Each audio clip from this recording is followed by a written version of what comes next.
What's up everyone? Today I have for you the strongest, at least in my opinion, unicorn pack build that you can go for today. If you're going for something like a gauntlet, or at least if you want to go win streaking or something, I would highly recommend you going for something like this. So the early game is probably self-explanatory. We're just going to be picking up some of the bush guys. We get offered some Archimedes as well. Bush guy in general is very good to pick up, especially with the Baku, because not only do you get some temporary attack, but you also get some permanent HP with the Baku's ability. Late game it can also potentially synergize pretty nicely with a unicorn, but you'll see pretty soon that we are not interested in unicorn at all. More so we are going to be interested in some other tier 4s, but for now we're just going to try to survive. Here we find a trout which we're going to take. We also find a gargoyle in shop which synergizes very nicely with the trout, so we're going to pick that combo up. For tier 2 you can take a lot of different pets and you'll still be okay, like Hogo Pogo I think is pretty good. You can also take stuff like the Bigfoot if you find an Ouroboros. And of course we're looking at the Gargoyle right here, which is an excellent pet. They buffed it pretty nicely, so it can actually provide some pretty useful temporary stats in the fight and not allow you to lose early on, which is absolutely amazing. So yeah, hopefully it lasts us until the mid game at least, and then we can make our big pivot. Here you can see we get an insane amount of HP onto our Archimedes, which is very nice. It allows us to draw right there. So now we can take double level ups, and one of them is the Cyclops. Cyclops we're extremely interested in, so we're going to take that. Cyclops is going to be one of the pets that is going to be a part of the final build. So we really want a Cyclops, and maybe even two of them if we can find them. But yeah, it's kind of interesting that with the Cyclops they started off making it extremely overpowered at the beginning, and then they nerfed it so it didn't see that much play, but now they have buffed it again, and all of a sudden it's a little bit too strong in my opinion once again. At least in the unicorn pack that is, and you will soon see why. For now we might buy this wall chicken. Yeah, we can buy the wall chicken on the Archimedes because it's going to be cleansed, at least the weakness is going to be cleansed by the bush guy. And we do want a lot of attack on the Archimedes because we already get lots of HP on it via the gargoyle up front. And you can see we have not lost a single heart yet, which is absolutely amazing. You want to be playing something like this if you want to preserve all your lives, and you will want to preserve many lives if you want to hit the pivot as well as we're about to do right here. But yeah, on turn 7 and 8 as a whole we're just going to be rolling for Cyclops. Cyclops is the only tier 4 that we're interested in. In case you do find the rock, I would suggest that you take it for the tempo, but I think Cyclops is going to be better for our build long term. Here we find a level 2 Cyclops, we level into Salmon of Knowledge, which is one of the pets that we're going to have in our final build as well, so we're going to take that. Salmon plus the Cyclops work wonderfully together because the Salmon is going to level you up, and then the Cyclops can potentially get you up to level 3 even, as well as give you a lot of mana, so it provides a lot of tempo as well. Here, are we going to win? I don't think so. Yeah, the breakpoints are just sad enough that we get to lose right here, but that is perfectly fine as we still have 4 hearts remaining.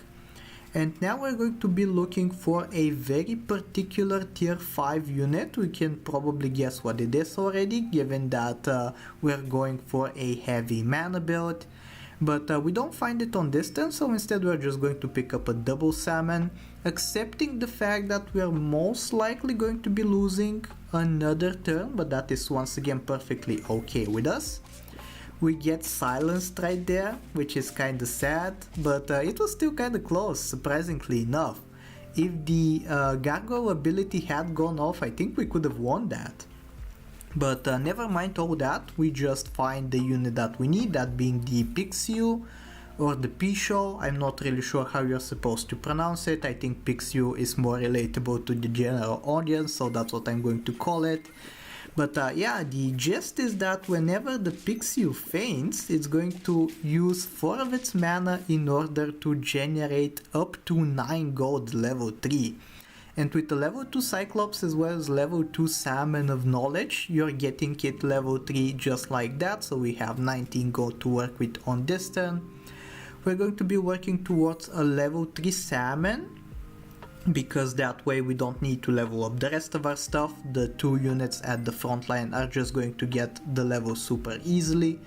And here we go, this is the final unit that we need. This is the Sea Serpent. Of course everyone knows that it's absolutely overpowered with the amount of snipe damage that it deals.